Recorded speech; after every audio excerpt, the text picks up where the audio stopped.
નમસ્કાર વિદ્યાર્થી મિત્રો, સ્વાગત છે તમારું મેથ્સ એન્ડ ઇંગ્લિશ યુટ્યુબ ચેનલમાં. આજે આપણે ધોરણ 7ના અસાઇનમેન્ટમાંથી ગણિત વિષયના પ્રકરણ નંબર 11ના તમામ વિકલ્પોનું સોલ્યુશન કરવાના છીએ. વિકલ્પ નંબર 1 235.6 ને પ્રમાણિત સ્વરૂપમાં ખાલી જગ્યા લખાય. ઓપ્શન એ 2.356 ગુણ્યા 10 ઘાત. ઓપ્શન બી 23.56 ગુણ્યા 10. Option C 2356. Option D 23,560. તો આપણને શું પૂછ્યું છે? તો પ્રમાણિત સ્વરૂપમાં ફેરવવાનું છે. તો પ્રમાણિત સ્વરૂપમાં કોને કહેવાય?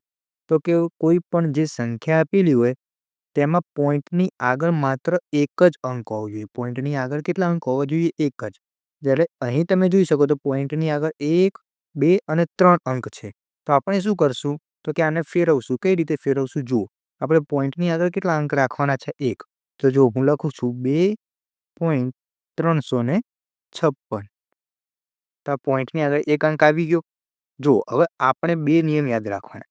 જ્યારે પોઈન્ટ એક તો ડાબી બાજુ ખસાડીએ અને બીજો નિયમ પોઈન્ટ જમણી બાજુ ખસાડીએ. તો જ્યારે પોઈન્ટ ડાબી બાજુ ખસાડીએ તો જે ઘાત આપણે લખીએ તો એ ઘાત થાય પ્લસ. અને જ્યારે પોઈન્ટ જમણી બાજુ ખસાડીએ તો ઘાત થાય માઇનસ. તો આ સંખ્યામાં આપણે શું કર્યું? તો કે પોઈન્ટને કઈ બાજુ ખસાડ્યા? આપણે ડાબી બાજુ ખસાડ્યા. કેટલા ખસાડ્યા? તો કે 1 અને 2, એટલે કે 2 કદમ ખસાડ્યા. તો જો 2 કદમ ખસાડ્યા હોય તો આપણે 10ની કેટલી ઘાત લખવાની? 2 ઘાત. 10ની કેટલી ઘાત લખવાની?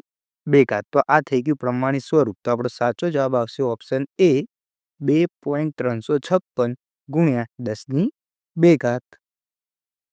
ત્યાર પછી બીજો વિકલ્પ છે 10,000 એટલે ખાલી જગ્યા. ઓપ્શન એ 10ની 3 ઘાત. ઓપ્શન બી 10ની 6 ઘાત. ઓપ્શન સી 10ની 4 ઘાત. ઓપ્શન ડી 10ની 5 ઘાત. તો જુઓ અહીં શું છે? તો કે 10,000 લખ્યા એટલે કેટલા શૂન્ય છે?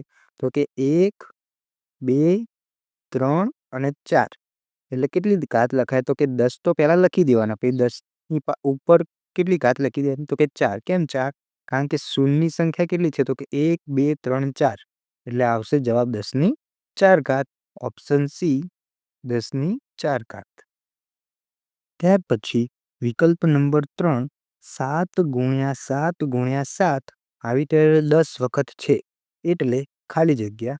Option A 70. ઓપ્શન બી 10ની 7 ઘાત. ઓપ્શન સી 7ની 10 ઘાત અને ડી 7, 7, 7 આવી રીતે 10 વખત. તો જુઓ આમાં શું કીધું છે કે 7 એક સંખ્યા છે, એનો ગુણાકાર કર્યો છે. 7નો શું કર્યો છે? ગુણાકાર. કેટલી વખત કર્યો છે? તો 10 વખત. તો આપણને ખબર છે કે જેટલી વખત ગુણાકાર કર્યો એટલે 10 વખત ગુણાકાર કર્યો તો એ 10 શું હશે? તો કે 10 એની ઘાત બનશે. 10 શું બનશે? ઘાત. અને કઈ સંખ્યાનો ગુણાકાર કર્યો છે? તો કે 7નો. તો 7 શું કહેવાશે? એનો આધાર કહેવાશે. 7 શું કહેવાશે? આધાર. તો આપણને લખતા આવડે કે સૌ પ્રથમ આવે આધાર આવે. કોણ આવે? આધાર. અને એની ઉપર શું આવે? તો કે એની ઉપર આવે ઘાત. તો ચલો એટલે આધાર શું છે? 7. તો 7 આધાર થઈ ગયો અને ઘાત કઈ છે? 10. તો 7ની 10 ઘાત. તો સાચો જવાબ આવશે ઓપ્શન સી 7ની 10 ઘાત.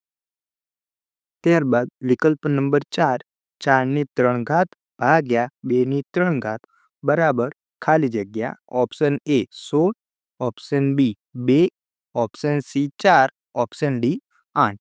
જુઓ આપણને શું કીધું છે? 4ની 3 ઘાત. તો 4ની 3 ઘાત એટલે 4 ગુણ્યા 4 ગુણ્યા 4 લખી શકાય. ત્યારબાદ છે ભાગાકાર એટલે આખાના ભાગાકારમાં 2ની 3 ઘાત એટલે 2 ગુણ્યા 2 ગુણ્યા 2. હવે ચલો આપણે 2 દુ 4 થઈ જશે. આ 2 2 કટ થઈ જશે. પાછા 2 દુ 4 અને 4 દુ થઈ જશે 8.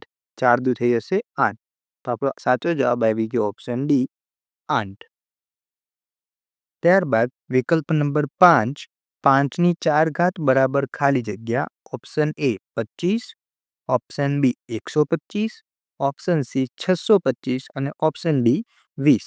5ની 4 ઘાત એટલે શું થાય? તો કે 5નો 4 વખત આપણે ગુણાકાર કરવાનો.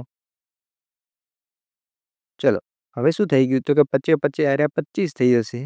પાછો ગુણાકાર અને 25 25 પાછા 25 એટલે 25 ગુણ્યા 25 એટલે થઈ જશે 25નો વર્ગ. અને હવે આપણને આ કિંમત યાદ રહેવી જોઈએ કે જ્યારે પણ 25નો વર્ગ પૂછાય તો એનો જવાબ આવે 625 એટલે પાંચમા પ્રશ્નનો સાચો જવાબ આવશે ઓપ્શન સી 625.